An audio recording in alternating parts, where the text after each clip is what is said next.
Boa noite, galera. Boa noite, povo de Deus, povo abençoado. Estamos aqui hoje mais um De Frente com o Pastor.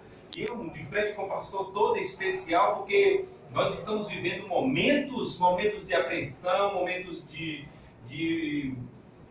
assim, que a gente está apreensivo aqui em Morumbi, a região, por essa barragem que está sendo, né, a hipótese de ser erguida aqui no município, né, de Pindaí, Catité. E essa barragem está virada para Morumbi, para Seraíma, e hoje nós vamos estar falando sobre ela, vamos estar falando sobre, né, esse rapaz que está aqui, que é o Vinícius. E esse rapaz é o representante do MAN, ele vai explicar o que é o MAN para vocês, uma organização muito interessante, e ele vai estar dando dicas aqui interessantes. Você pode mandar o seu comentário, você pode mandar a sua pergunta. O que eu quero saber sobre a barragem de rejeito, o que eu quero saber sobre a mineração, a BAMIN, né, os órgãos competentes, as licenças podem ser revogadas ou não pode. Então essa barragem vai ser construída mesmo, essa barragem corre risco de estourar e destruir Guarani toda, né? Então tem muitos comentários, muitas conversas, e nós queremos ouvir você. Mande o seu comentário, porque quem mandar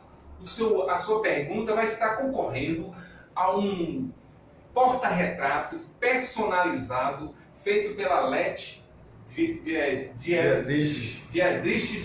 E essa Lete, ela é uma profissional fantástica, né? Aquela Praça do Feijão ali, o Burutuba, foi ela que ornamentou tudo, uma pessoa espetacular, e ela fez um porta-retrato personalizado só por De Frente com o Pastor, e você vai ganhar um porta-retrato para você colocar na sua estante, para você colocar no centro, para você colocar no seu, ali do lado da sua cama, no criado. Então você vai ganhar esse porta-retrato. Então mande a sua pergunta, o que eu quero saber sobre a barragem, o que eu tenho dúvida dessa barragem de rejeito, qual é as dúvidas. Então o Jogo do Brasil não começou ainda, então por favor fique conosco aqui, é melhor para você. No final eu quero orar com você, eu quero dar uma palavra para a sua vida, e vamos sortear esse porta-retrato que vai ser maravilhoso para você e toda a sua família.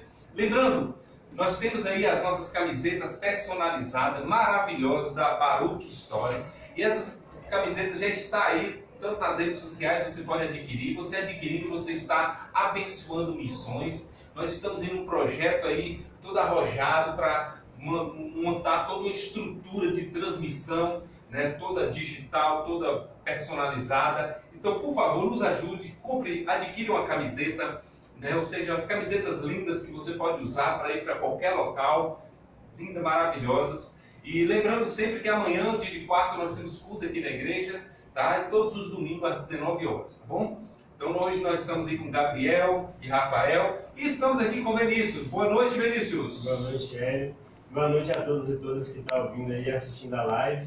E é isso, a gente está um pouco aqui hoje para conversar sobre a questão do que é, né, o movimento, tanto o MAN, mas também o movimento que está aqui na cidade se organizando em torno dessa questão, que é essa probabilidade da barragem da Bahia Mineração.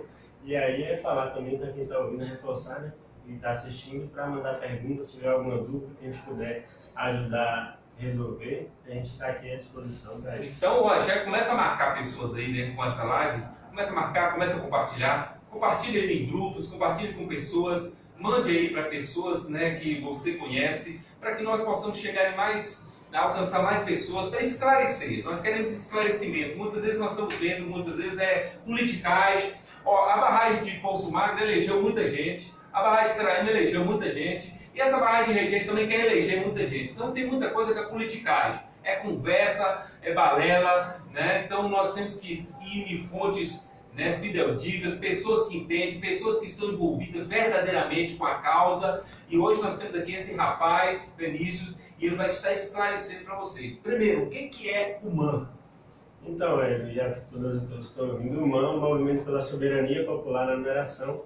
A gente é uma organização nacional, né, um movimento social nacional. Nacional, que existe hoje, mas a gente está organizado em 17 estados, pelo menos. 17 estados. E outros estados que a gente tem um processo de iniciação, de construção. Mas a gente nasceu na região do Pará, na região sudeste do Pará. Onde estão as maiores mineradoras? Exatamente. Na região exatamente onde a organização nasce, é na região onde tem o projeto Grande Carajás, que é o maior projeto de mineração de ferro a céu aberto do mundo, que é o maior projeto da mineradora Vale, que a Vale é responsável pelo crime em Brumadinho. E aí o MAN surge nessa região, principalmente a partir de 2012, que foi quando teve uma reunião, né, nessa reunião reuniu pessoas de pelo menos 16 estados, e naquela reunião a discussão das pessoas, todas de áreas onde tem impacto da mineração, inclusive tinha gente da Bahia, naquela reunião a decisão foi de que era necessário, para enfrentar os problemas que existiam nos territórios impactados pela mineração, construir uma organização nacional. Por que construir uma organização nacional? Porque naqueles territórios onde aquelas pessoas que estavam reunidas viviam e enfrentavam problemas com a mineração, eles identificaram que todo o processo de luta que já haviam feito anteriormente, seja através do sindicato, de uma associação rural, de uma associação de bairro, ou de pequenas organizações, como é que veio nascendo no Pará, como Movimento de Trabalhadores Impactados pela Mineração, Movimento de Juretim em Ação, foram todos movimentos importantes, mas o problema da mineração geralmente era muito maior do que suas organizações, no sentido de que as empresas geralmente são empresas de outros países, internacionais, que a gente não conhece quem é o dono. Logo, o problema da mineração se tornava um problema muito maior do que as organizações locais. E passava, pela sua relação que tem a mineração, as empresas mineradoras, com o próprio governo brasileiro, com o Estado brasileiro, independente de quem esteja, mas a estrutura do Estado, essa relação faz com que até o próprio Estado, em determinados momentos, favoreça a mineração em detrimento das famílias que estão nos territórios. Então, o MAN nasce muito como essa necessidade de nacionalizar o conflito que existe na mineração e principalmente criticar esse modelo de mineração. Muito bem. E quem é o MAN, nós já sabemos. E quem é o Vinícius? Então, eu sou de Igaporã, de uma comunidade rural, no município lá de Igaporã. Hoje sou estudante de Direito aqui bolsista do FES, aqui da quarto semestre, na FG. E sou impactado por mineração lá a minha família é impactada indiretamente por mineração, porque é uma área que hoje está em processo de pesquisa e especulação para mineração, onde pode vir a existir mineração futuramente. E então, hoje é isso, estudante de Direito, bolsista do FIES, militante do Movimento pela Soberania Popular na Mineração, tenho 20 anos, acho que é um pouco isso. É isso aí. Então, esse garoto é lá de Igaporã, um abração para toda a galera de Igaporã, um abração para o pastor Marleu, né? Ou seja, Selma, sua esposa, que Deus abençoe todo o povo aí. Deus abençoe o povo de Candiba, o povo de Caetité, que está nos ouvindo, o povo de Riacho de Santana, o povo da Lapa, Cândido Salles, todo mundo aí que está nos vendo, nos ouvindo neste momento. Um abração. Compartilhe essa live com mais pessoas que você puder. Você vai estar nos ajudando, vai estar propagando e nos trazendo uma notícia fantástica. E a primeira pergunta que eu trago sobre a mineração é essa. Vinícius, essa barragem, ela é grande ou, comparado com as outras barragens que existem no Brasil, qual é a dimensão dela? Então, acho que assim, até por uma consequência do próprio estrutural da mineração, essa barragem ela é muito grande, inclusive muito maior do que outras barragens que se romperam, que é o exemplo de Mariana e Brumadinho. E aí, gradativamente, conforme o processo, assim, historicamente, as barragens só aumentam. E por consequência de uma demanda, né? Cada vez mais a necessidade por minério aumenta, e aí como a necessidade por minério aumenta na sociedade, né, tanto no mercado internacional, no próprio Brasil, como a demanda aumenta, não é possível construir barragens de regime menores, consequentemente as barragens serão maiores, né? E aí, por exemplo, a barragem de Brumadinho, ela é uma barragem menor do que a de Mariana. A Mariana é uma barragem bem maior. A de Mariana rompeu com 7 anos. Ela, embora ela seja mais nova, ela é maior e rompeu com 7 anos. A de Brumadinho é uma barragem que existe desde quase metade do século passado, mas ela se rompeu agora, se rompeu depois e era muito menor. Então, cada vez mais essas barragens vão ser construídas em tamanho maior. Então, que é consequência do próprio processo de demanda, né? Não existe possibilidade, se a gente não tiver controle sobre a mineração, de ter uma barragem menor. Então, a barragem daqui, ela chega a ser 15 vezes maior do que a de Brumadinho, por exemplo, e acho que pelo menos 7 vezes maior do que a daqui de Seraíma, que também é muito grande. Então é uma barragem muito grande. A área que ela vai ocupar é de cerca de 700 hectares, 719 hectares. 700 hectares, eu não tinha pensado nesse detalhe. 700 hectares é uma fazenda gigantesca. Justamente. Então, para a gente ter a noção, né? Ou seja, eu não sei quantos hectares ocupa Seraíma, entendeu? Assim, a barragem de Seraíma, eu não sei. Mas diz que ela é 3 vezes maior do que Seraíma, né? Ou seja, Seraíma hoje já está bem assoreada, né? Ou seja, com o tempo, né? Então, tudo indica que ela não tem mais aquela capacidade que ela tinha na sua construção. Então, é uma barragem gigantesca. Agora a pergunta, né, nós tivemos com o geólogo aqui, o Rangel, e o Rangel falou sobre essa barragem, que é muito interessante, está no nosso... Você pode entrar no YouTube lá, né? Ou seja, pode ver essa reportagem que é fantástica, Hélio Souza Correia. Veja essa reportagem com o Rangel, um geólogo que entende muito sobre barragem, já trabalhou na Vale, já prestou serviço para a Vale, para a Votorantim, né? E hoje ainda está trabalhando nessa área aí de barragens, né? Ou seja, presta assessoria, né, para as empresas aí. Então, já tem pergunta? Já tem pergunta, pastor. Então manda ver aí. Clériston Miranda pergunta assim: ouvi falar que as obras da barragem já se iniciaram, é verdade?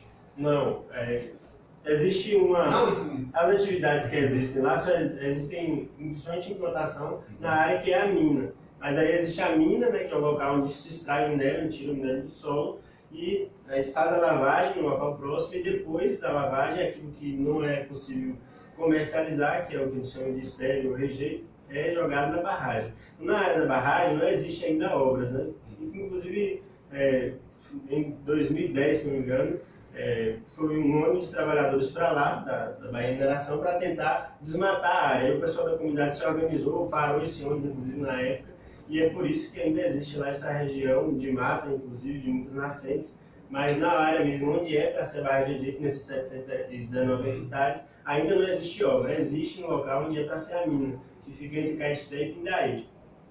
E lembrando, então tem nascentes nesse local, ou seja, alguns lugarzinhos que nasce água ainda, né? Porque nós já perdemos isso tudo na nossa região, e aí com isso também vai, né? Ou seja, perder isso aí tudo. Sim, a área onde essa área de 719 hectares, onde ela é o local que ela escolheu para construir, que o INEMA deu a licença, é uma área que, comprovado pelo estudo da Universidade do Estado da Bahia, um grupo de estudantes fez um estudo e comprovou, embora a BAMIN tenha dito que no seu estudo de impacto ambiental, que lá tem apenas 3 nascentes, o estudo comprovou que lá tem 26 nascentes. E, inclusive, corre um riacho, que é o que a comunidade chama de riacho pedra de ferro, porque existe lá minério também, né, eles chamam de riacho pedra de ferro. E aí essas 26 nascentes ficariam abaixo da barragem de rejeito, seriam todas comprometidas. Inclusive, essas nascentes e esse riacho pedra de ferro abastece aí diretamente 1.000 famílias, mais ou menos, e indiretamente até 3.000 famílias ali da região de Caeté, Pindaí.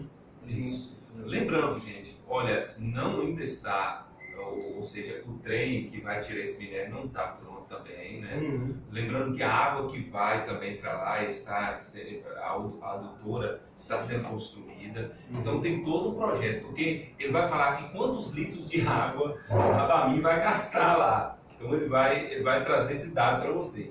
Mas lembrando, né, ou seja, a política, né, ou seja, tem prefeituras que têm órgãos públicos que querem que a barragem funcione.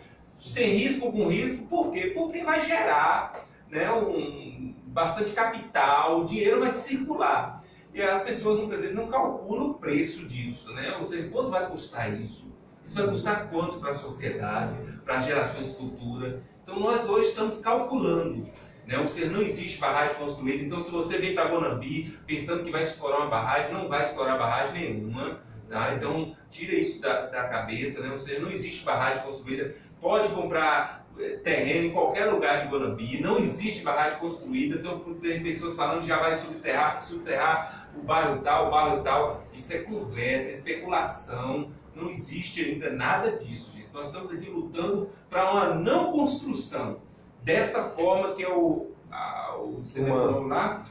A forma de barragem. Ah, sim, essa é a Jusante. E que as outras que era construída era a montante. Foi a que estourou em Mariana e Brumadinho. Então a daqui vai ser diferente, mas é um diferente que a gente tem que averiguar. Sim. Mas vamos lá. Quantos litros de água essa BAMIN vai gastar para lavar essa pedra que vai ser mandada para fora ou seja, e o que vai ficar aqui é a lama? É isso. O que a BAMIN tem de outorga para usar aqui da região da adutora do São Francisco é 1.620 mil litros de água por hora. Mas ela fala que vai usar 770 mil litros de água por hora, né? Então, 770 mil litros de água por hora. 770 mil litros de água por hora. 770 mil litros de água por hora. Que é isso? Isso é o que ela fala que vai usar, né? Que é pra mim, mas ela pode usar até 1.620.000 litros de água por hora. Eu não sei quanto o Guanambi gasta por hora, mas eu acho que não chega a um milhão. Não chega não. Não chega a um milhão. E aí essa é a questão problemática, é porque, por exemplo, ela tem essa outorga para usar 1.620.000 litros de água por hora. Mas, e aí, embora ela diga que vai usar 770 mil litros de água por hora, ela pode usar até 1.620.000. E aí, a gente não tem como confiar que ela vai usar só os 770 mil litros. Até porque, por exemplo, ela diz que vai extrair por ano 20 milhões de toneladas. Mas só que a mineração, a demanda de mineração, ela não é uma demanda, por exemplo, que a gente tem controle. Por exemplo, vai extrair 20 milhões. Aí, o ano que vem, se o mercado, por exemplo, que esse minério que está aí, em grande medida, ele já está sendo especulado pelo mercado futuro. Sim, já estão sendo falados na Bolsa, né? A Bolsa já está aquecida. Já está pensando. Então, já está tendo oferta sobre esse minério. Então, a BAMIN faz aqui as articulações para tentar cumprir essa demanda de que é do mercado internacional lá fora, principalmente do mercado financeiro, que existem vários grupos que já estão especulando esse minério. Então, por exemplo, se o ano que vem a demanda por minério aumenta, e aí logo ela vai ter que extrair, por exemplo, se ela está extraindo 20 milhões, pode ser que ela tenha que passar a extrair 30 milhões por ano. E aí, se ela vai extrair mais por ano, ela vai ter que consumir mais água. Inclusive, pode aumentar a demanda da outorga para além de 1.620.000. Então, a gente tem que pensar nisso do ponto de vista também do controle. Como é que a gente, essa mineração, se a gente quer aqui de outra forma, como é que vai ser essa forma? Como a gente pensa também essas questões e não simplesmente a barragem? Tem pergunta, Deus? Moni JS tem uma pergunta aqui, ó. É verdade que os impactos do projeto já começam antes mesmo da implantação da barragem? É isso, porque eu falei, acho que comecei com ele no início, começou o nome? Rafael, eu falei com o Rafael no início, que na mineração é muito difícil denunciar que existe problema. Por exemplo, a questão da barragem de rejeito, tem rompimentos de barragem de rejeito muito antes de Mariana. Acho que desde 1986 tem registros que saíram em notas de jornais e sites de rompimentos de barragem de rejeito ou de acidentes com barragem de rejeito.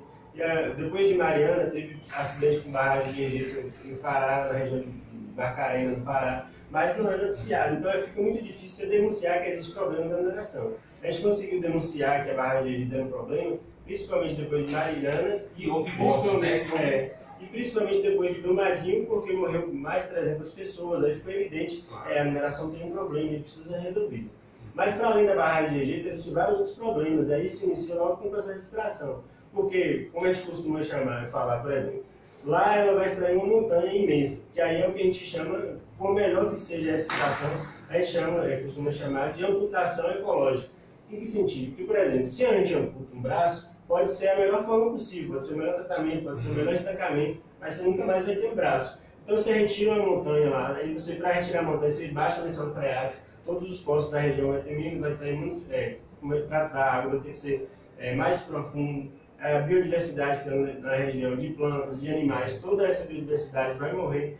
Então é o que a gente costuma chamar de amputação ecológica, porque por mais que você possa fazer o melhor processo possível, cumprindo todas as regras, é um empreendimento muito grande que causa muitos danos. E não tem como recuperar. Então, como eu disse, se amputa um braço, por melhor que seja, você nunca mais vai ter um braço. Então essa é a primeira questão. E aí, para citar um exemplo, o caso aí da mesa da Bahia Mineração, quando ela chegou mais ou menos em 2005 e tal, começou o processo. Em 2006, 2007, até 2009, ocorreu um processo em que ela retirou da área onde ela pretende instalar a mina 19 famílias quilombolas, e aí essas famílias teve que sair para alugar a mina. E aí teve várias condicionantes que a Bahia Mineração não cumpriu, que era condicionante, por exemplo, dar um local que correspondesse ao mesmo local que essas famílias viviam. A própria área onde a Bahia Mineração quer construir a barragem de jeito é uma área que tem 26 nascentes, que já começa a ser comprometida, né? Que as comunidades estão ali. A própria dinâmica da vida na região, do ponto de vista psicológico e emocional daquelas comunidades, muda muito. Porque, por exemplo, imagina você que vive tranquilamente, que produz na região, em pouco tempo você passa a ter que ter 3 reuniões por semana, você precisa todo final de semana se reunir para pensar problemas. Isso gera uma mudança na dinâmica de vida muito grande. a própria poeira que gera na região pela dinâmica de carros. Aí isso é um dado matematicamente calculado, que a gente fez um levantamento, que desde que a Babi chegou na região e começou esses processos, que nem foi implantado ainda, nem para operação, mas a produção de alimentos na região pelos produtores ali reduziu em 50%. É inclusive que a gente um pouco contrapõe sobre essa propaganda de emprego. Essa redução de 50% da produção das comunidades ali da região significa desemprego para muitas daquelas famílias que viviam na agricultura familiar. Inclusive, redução da disponibilidade de alimento de famílias que, inclusive, comercializaram aqui na feira de Guanambi. Então, a mineração, todo o seu processo, ela precisa ser repensada e discutida com a população, principalmente. Eu queria perguntar para você, Vinícius. O MAN, ele é a favor ou contra a extração de minério, tipo minério de ferro? A gente é a favor da mineração. Inclusive, que a gente compreende o seguinte, quase tudo aí só está podendo fazer uma live aqui, porque conta que tem mineração, isso aí é tudo minério. O óculos que eu estou usando, a roupa que a gente está usando, a construção civil precisa de muito minério. Então, a gente considera que é necessário minério, inclusive a gente quer que minere. Mas o que a gente entende como problema é que a mineração ela tem sido problemática na sua forma, ou seja, a quem os interesses que ela tem servido, a forma como ela tem se inserido nos territórios, a forma como ela tem se relacionado com as comunidades, com a população em torno, a distribuição da mineração, ou seja, quem é que fica com lucros na mineração? A propaganda, por exemplo, do desenvolvimento e progresso que é feito com a mineração, a gente precisa pensar para quem? Porque, por exemplo, não existe nenhuma lei que diz que o lucro da mineração vá 70% para a educação, 15% para a educação, tantos por cento para a saúde, tantos por cento para a segurança pública. Então, como é que a gente vai dizer que esse desenvolvimento é para a população daqui da região? Pode ser que melhore para os políticos, consiga tirar algum ganho disso. Mas a população mesmo não consegue ganhar e acessar esse desenvolvimento. Nós temos uma pergunta, mas antes dele fazer a pergunta, eu só queria citar um caso. Olha, eu conheço Altamira, no Pará, e eu tomei banho no Rio Xingu antes de construir a barragem de Belo Monte. Sim. E eu ia para lá em 2004 e de repente eu vim para Guanambi. E uma coisa interessante que nos chamou a atenção, minha irmã teve aqui esse ano, ela falou, olha, a barragem foi para lá e junto com a barragem a cidade tinha em torno de 80 a 90 mil pessoas. Então, com a vinda da barragem, saiu aí agora mais 50 mil pessoas do Brasil todo e chegou na cidade. Sim. Então, o pessoal ganhou dinheiro. Em 5 ou 6 anos, eles construíram hotéis, supermercado, shopping center, o que você pensar, casa para alugar. Então, restaurante, o povo tudo comendo, esse povo tudo trazendo dinheiro, mas de repente a barragem construiu e parou, e esse povo aí agora não foi embora. Não tinha para onde ir. Não tinha para onde ir porque o Brasil entrou num recesso, não tinha outra barragem para construir. Sim. As pessoas ficou ali às margens da cidade. Fazer o quê? Criminalidade. Sim. Drogas. Ou seja, criou várias favelas, o governo criou várias coisas. A criminalidade chegou a um ponto, né, o próprio Fantástico falou, uma das cidades mais violentas do Brasil. Exatamente. Do Brasil, por causa de um sonho que foi vendido e todo mundo abraçou o sonho e de repente o sonho virou um pesadelo. Então é uma coisa de se pensar, nós precisamos do ferro, gente. Falar a verdade, eu vim de moto, ando de carro, gosto, e é bom, isso é prazeroso, mas nós temos que repensar. Pergunta? Então, uma pergunta aqui de Cássia Cotrim. Por favor, explique sobre as 2 etapas que ainda faltam para liberação e concretização da construção da barragem. Então, porque, na verdade, o processo da construção da barragem, a mineração recebeu a licença, né? Ela recebeu a licença em 2010, essa licença venceu e ela renovou a licença agora, no início do ano, em março, ela renovou a licença. Então, legalmente é assim, né? Existe uma lei, a própria licença, que garante que ela construa a barragem. Mas aí, com o processo de mobilizações, existe uma recomendação do Ministério Público para que a Bahia Mineração não construa a barragem naquele local, que foi um processo, inclusive, de manifestação no INEMA aqui, uma processo de ocupação, que o MAN, a Comissão Pastoril da Terra e as comunidades fizeram no INEMA. E aí, para denunciar, INEMA, por que você deu a licença para construir a barragem de jeito numa área que tem tantas nascentes e que pode comprometer a barragem de Saraíma, pode comprometer a população do Guanambi? Aí, naquele momento, o Ministério Público entendeu que existia um problema e aí deu uma recomendação para que a Bahia Mineração não construísse a barragem de jeito naquele local. A Bahia Mineração não aceitou a recomendação para mudar de local, ou seja, qual fosse a medida, e aí seguiu afirmando que ia construir naquele local, mas aí não teve nenhuma atividade lá e continuação de atividades mesmo de implantação. Agora, recentemente, acho que nessa última semana, o Ministério Público falou que vai chamar a Bahia Mineração para fazer um termo de ajustamento de conduta, né, o TAC, que é inclusive resultado do processo de imobilizações aí. Então, se a Bahia Mineração não fosse um processo de imobilização, ela, inclusive, poderia estar construindo lá no local. Então, do ponto de vista legal, existe já a possibilidade para a Bahia Mineração de construir. Mas existe no Ministério Público esse processo aí que é com a tentativa de embargar e de retirar essa licença.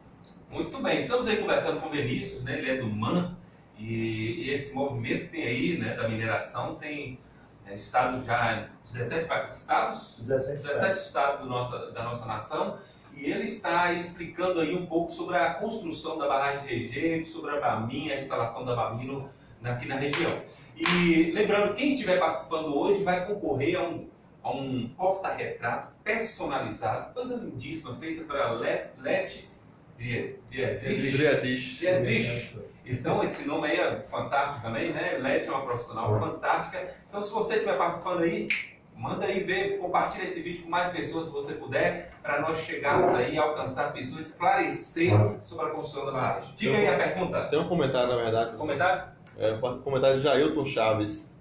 Sem contar que o volume de rejeitos vai ser bem maior, já que a porcentagem de ferro presente em nossa região é bem inferior às presentes em Minas, muito tristes. Ah, sim. É isso. Tem esse minério aqui na região, embora inclusive exista a especulação de que esse minério é melhor do que ele na verdade é, né? Porque assim, o que existe comprovado é que esse minério está em torno de 25% a 30%, 32%. Lá em Mariana e em Brumadinho, naquela região de Minas Gerais, e no Pará, por exemplo, que existe esse projeto de mineração da Vale, né, o maior projeto de mineração de ferro a céu aberto do mundo, o minério está em torno aí de 49%, 50%, lá no Pará chega até mais de 60%, 68%, e aí, portanto, o restante é rejeito. Né? Aqui, como é em torno disso, 25%, 30%, 35%, cerca de 70% é rejeito. Não é à toa que a barragem de rejeito, tanto por conta do que eu disse, da demanda, né, porque hoje a demanda é muito maior, logo não tem como construir a barragem menor, numa época em que a demanda por minério é maior. Mas também por conta disso, porque ela vai precisar, na sua produção, embora ela vai retirar menos minério do que no Pará, mas ela vai pôr no Pará ou em Minas Gerais, mas ela vai produzir muito mais rejeito. E a área lá, onde ela vai construir a barragem de rejeito, ela tem capacidade para 180 milhões de metros cúbicos de rejeito. Que, por exemplo, a barragem de Serena acho que é 58 metros cúbicos. Então, para se ter ideia. Assim, perguntas? Vinícius, essa pergunta é minha. Qual o modelo de barragem mais segura? É isso. Na verdade, e isso é cientificamente comprovado, não existe barragem de rejeito segura. Acho que a segurança de barragem ou de todo o processo de mineração está condicionado à questão de fiscalização, acompanhamento, está determinado muito por isso. Né? Então, é claro que a barragem ajusante ela tem menos probabilidade e o impacto no caso de algum acidente ou de algum rompimento, ele é menor do que a jusante é menor do que a montante, a seca ela é menor do que a jusante, mas nenhuma delas é totalmente segura. Né? Nem a barragem de Seraíma é 100% segura. Justamente. Aí o que vai determinar que ela vai ser segura é fiscalização. Eu conversei aquele dia, por exemplo, com o Rangel. O que garantiria que as barragens são seguras? Se a gente, por exemplo, tivesse controle, ou seja, se a gente pudesse decidir, como o nome do MAN a gente coloca, soberania popular na mineração, se a gente pudesse decidir que, por exemplo, a Bahia Mineração vai começar a extrair aqui, se ela fosse começar a extrair no ano que vem. Aí, a partir do ano que vem, logo na primeira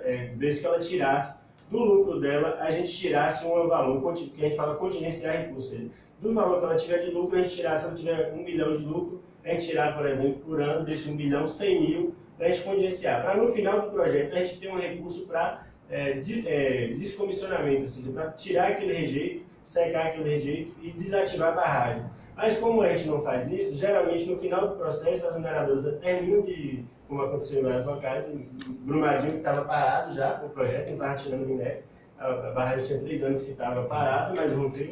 Então é como que, se a gente tivesse soberania popular na mineração, a gente poderia decidir, por exemplo, isso, que desse lucro da mineradora a gente tivesse no final um recurso, um fundo para ser de acompanhamento, de fiscalização, e no final, descomissionamento, ou seja, desativar a barragem de rejeito. E durante todo o processo tem recurso, porque, em grande medida, os órgãos ambientais que são responsáveis por fiscalização de barragem de rejeito estão todos sucateados. Logo, eles não dão conta de garantir a fiscalização das barragens de rejeito ou de todo o processo de mineração. Então, a segurança da barragem de rejeito ou de qualquer destino que seja dado para o rejeito, ele está condicionado à fiscalização. E a fiscalização está condicionada a recurso. Mas o recurso, como as mineradoras, a prioridade é o lucro, ela não vai gastar com segurança, com fiscalização, porque ela tem que garantir na ponta o lucro. Então, estamos chegando aí no final de mais um programa, né? Temos aí alguns comentários e você vai deixar o seu comentário também, vamos fazer o sorteio, mas pode falar. Uma pergunta minha assim, a gente está discutindo isso para não começar, mas se caso for aprovado, isso aí vai ser um processo de criação a longo prazo, no caso, tipo assim, vai começar a fazer 10 anos, porque ainda tem que fazer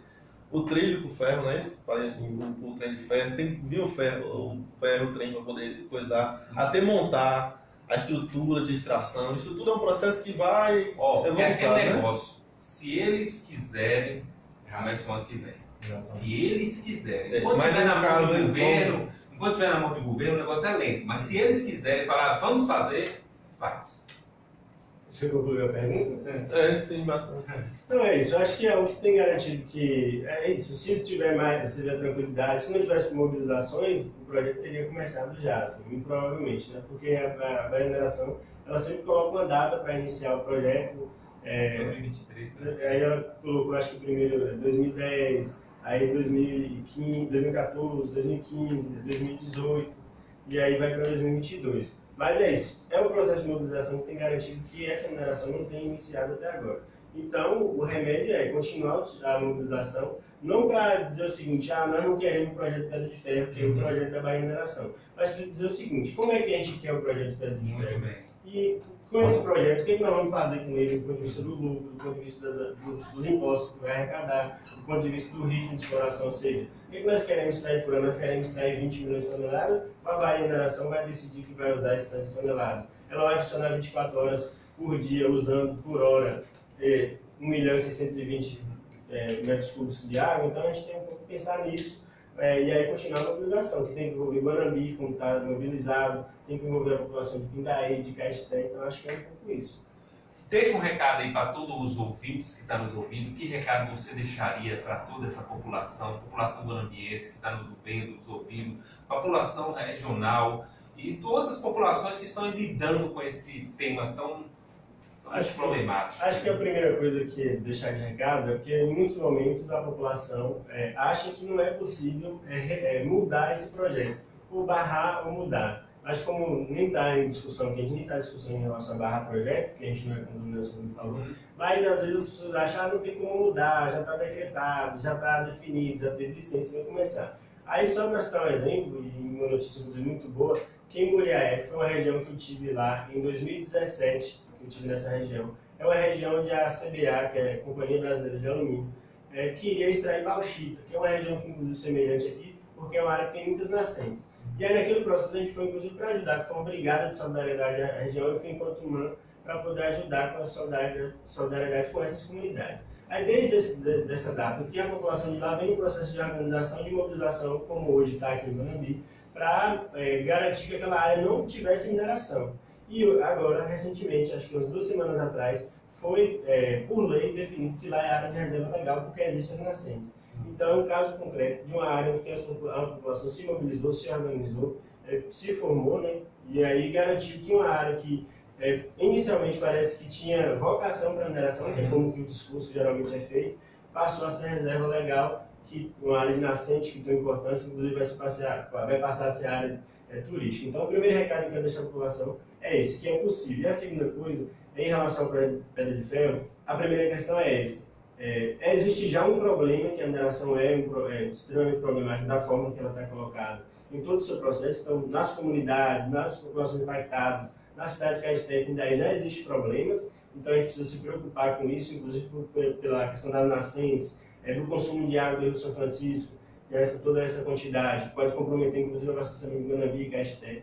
E fora esses problemas que já existem, pode vir a existir o problema de uma barragem de rejeito, que tem capacidade de 780 milhões de metros cúbicos de rejeito, está construída a 12 km de Seraíma. Em caso de acidente, pode soterrar Seraíma e inclusive Guanambi, ou alguma área de Guanambi. Então, ter toda essa preocupação e, para além disso, caso a gente fale, vai construir um projeto e tal, a gente precisa se mobilizar, a população da cidade, a população da cidade de Guanambi, da região, para pensar o seguinte: se vai ser construído, beleza, mas a gente precisa decidir onde vai ser a barragem de rejeito, que tipo de destino vai dar para o rejeito, se vai ser barragem mesmo, qual o ritmo de exploração, porque a mineração disse que vai tirar 20 milhões por ano, mas durante 30 anos. Aí imagine, durante 30 anos, tirando 20 milhões de toneladas por ano, que vai para a China, o grande meio desse minério, e nunca mais vai voltar. Então o minério, esse lucro aí, a questão do desenvolvimento, se a gente pudesse, por exemplo, decidir extrair 5 milhões de toneladas por ano e extrair durante 100 anos, e aí esse lucro ser destinado, ou pelo menos os impostos, ser destinado para resolver problemas de saúde, de moradia, de educação. Então é um pouco isso que a gente precisa, para além dessa questão da barragem de rejeito, para além da questão do consumo de água, como que a gente pensa esse projeto de mineração como uma possibilidade de responder aos nossos interesses e não aos interesses da Bahia Mineração ou do mercado financeiro que está lá especulando o minério que ainda está aí na terra. Então é este um pouco do recado que eu quero deixar a população e principalmente o que pode resolver é a mobilização popular, e eu chamo vocês para mobilizar aí com a gente. Muito bem, obrigado Vinícius pela sua participação. Queria ler um texto da palavra do Senhor Jesus para deixar um recadinho de Deus para o teu coração, para a tua vida. Não importa o que você está vivendo, o que você está passando, com um pouco você também está vivendo uma lama, mas é um outro tipo de lama, uma lama que você não consegue respirar, que você não consegue andar, que você não consegue seguir a sua caminhada, mas que Jesus esteja renovando as suas forças. E no Naum, capítulo 1, versículo 7 diz assim: o Senhor é bom, um refúgio em tempos de angústia. Ele protege os que nele confiam. Então, o Senhor é bom. E o Senhor é um refúgio no tempo da angústia, no tempo da dor, no tempo do sofrimento. Ele é um refúgio. Quando ele fala que ele é um refúgio, então você pode confiar.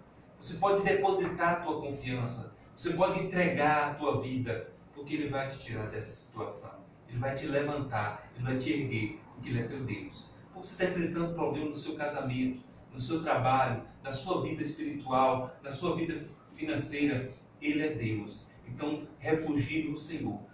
Deixa a sua angústia em Deus. Ele é o seu refúgio. Se coloque nele, descanse no Senhor, tira toda a ansiedade do teu coração, todas as preocupações, descansa no Deus Todo-Poderoso. Que Deus esteja abençoando a tua vida poderosamente, em nome de Jesus. Amém? Feche teus olhos aonde você estiver, que Deus esteja guardando a tua mente e o teu coração. Pai, eu quero te louvar, te agradecer por este dia, por este tema que foi tratado aqui nesta noite, Pai. Te agradecer por toda a população que está nos ouvindo, Pai, nos vendo neste momento por essa live. O Senhor esteja abençoando poderosamente, Pai, esse movimento, Senhor. Jesus amado, que nós possamos, ó Senhor Deus, estar buscando o melhor para os nossos filhos, nossos netos, ó Pai. Ó Deus amado, que tenham pensando somente em nós, ó Pai, mas também no nosso futuro, para a honra e glória do nome de Jesus. Abençoe, Pai, cada pessoa que está nos vendo. Que o Senhor esteja trazendo uma paz genuína, uma alegria vitoriosa, Pai. Que o Senhor esteja colocando neste coração fé para, ó Deus amado, vencer os desafios da vida, em nome de Jesus. Amém? Vamos fazer o sorteio nessa noite, um porta-retrato. E esse porta-retrato personalizado vai para quem? Vai para Rita Nanier. Rita Nanier. Nanier. Rita Nanier, que Deus abençoe. Olha que o namorado nem está aqui hoje, viu? Então, o sorteio caiu certo, né? Não foi nada de marmelada. Que Deus abençoe grandemente, em nome de Jesus. Amém? Deus abençoe a todos.